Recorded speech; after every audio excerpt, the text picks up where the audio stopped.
আসসালামু আলাইকুম। আমার নাম মোহাম্মদ সোহেল। আমি প্রতারিত হয়েছি। আমার সাথে একজনে এরকম ভিসা দিয়ে টাকা নিছে, নেওয়ার পর সে ভিসা ক্যান্সেল করে দিছে। এখন আমার বিদেশ নেয় না, আমার টাকাও ফেরত দেয় না, এবং মেইন পাওয়ার করার জন্য আমার পাসপোর্ট নিছে, পাসপোর্টে ফেরত দেয় না। এখন সে মোবাইল বন্ধ করে দিছে। এখন আমি কি করবো? এখন আমি প্রবাসী টিমের লিগেল যে সাপোর্ট, ওনাদের সাথে যোগাযোগ করছি। করার পরে ওনারা আমার সহযোগিতা করছে এবং আইনের মাধ্যমে আমি আইসি। আমার সাথে আছে অ্যাডভোকেট লিন্ডা আপু, উনি আমাকে হেল্প করছে, উনি আমার উকিল। ওনার মাধ্যমে আজকে আমি একটি মামলা দায়ের করছি ঢাকা জজ আদালতে। সিএমএম কোর্টে আমরা মামলাটা দায়ের করেছি।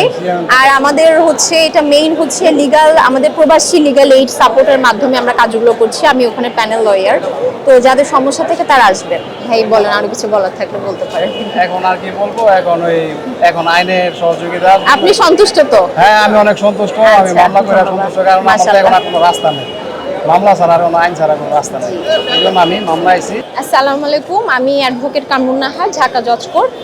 আজকে আমরা আরেকটা মামলা দায়ের করেছি। আলহামদুলিল্লাহ কোর্ট সন্তুষ্ট হয়ে মামলাটি আমলে নিয়েছে। এটা হচ্ছে আজকের ভিকটিম হচ্ছে আমাদের মোহাম্মদ সোহেল ভাই। উনি অনলাইনের মাধ্যমে অর্থাৎ ফেসবুকের মাধ্যমে ওনার সাথে আসামি আব্দুর রহমানের পরিচয় হয়।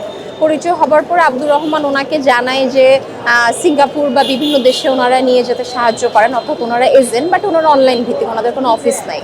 পরবর্তীতে সোহেল ভাই ওনার সাথে যেহেতু একটা ভালো সম্পর্ক তৈরি হয়, সোহেল ভাই ওনাকে সেই সম্পর্কের খাতিরে ওনাকে বিশ্বাস করেন, দেশের বাইরে যাওয়ার জন্য উনি মন স্থির করেন। এবং পরবর্তীতে আসামি জানায় যে আব্দুর রহমান জানায় যে 1,60,000 টাকা লাগবে। তো যার জন্য সোহেল ভাই ও মানে ইন্সপায়ার হন যে না, উনি এটা ওনার সামর্থ্যের মধ্যে।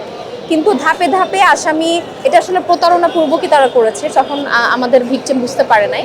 পরবর্তীতে উনি ধাপে ধাপে প্রায় 3,73,860 টাকা সোহেল ভাইয়ের কাছ থেকে নেয় এবং ভিসাও দেয়, কিন্তু একটা পর্যায়ে তারা ভিসাটাও ক্যান্সেল করে দেয় এবং ম্যান পাওয়ারের কথা বলে তারা পাসপোর্টটাও আমাদের ভিকটিমের কাছ থেকে নিয়ে নিয়েছে, পাসপোর্টটাও দিচ্ছে না। পরবর্তীতে ভাই নানানভাবে যোগাযোগ করে বা চেষ্টা করে যখন পারে নাই, তখন উনি আমাদের কাছে এসছে, আমাদের প্রবাসী লিগ্যাল এইড সাপোর্টে আসছে। পরবর্তীতে আমরা এটা উদ্যোগ নিয়ে ওনার টাকাটা উদ্ধারের জন্য আমরা আজকে মামলা ফাইলিং করেছি। তো আলহামদুলিল্লাহ খুব সন্তুষ্ট হয়ে মামলাটা আমলে নিয়েছে। সবে দোয়া করবেন, খুব শীঘ্রই হয়তো বা আমরা সোহেল ভাই টাকাটা উদ্ধার করে দিতে পারবো। আর ইদানিং এটা অনেক সমস্যা বেড়ে গেছে, তো সবার উদ্দেশ্যে বলছি যে যারা এই প্রবলেমগুলো ফেস করছেন তারা অবশ্যই আমাদের লিগ্যাল প্রবাসী এই যে সাপোর্টে যোগাযোগ করার চেষ্টা করবেন। আমরা ইনশাআল্লাহ আন্তরিকতার সাথে আপনাদের টাকাগুলো উদ্ধার করার চেষ্টা করবো। ইনশাআল্লাহ দোয়া রাখবেন। আসসালাম।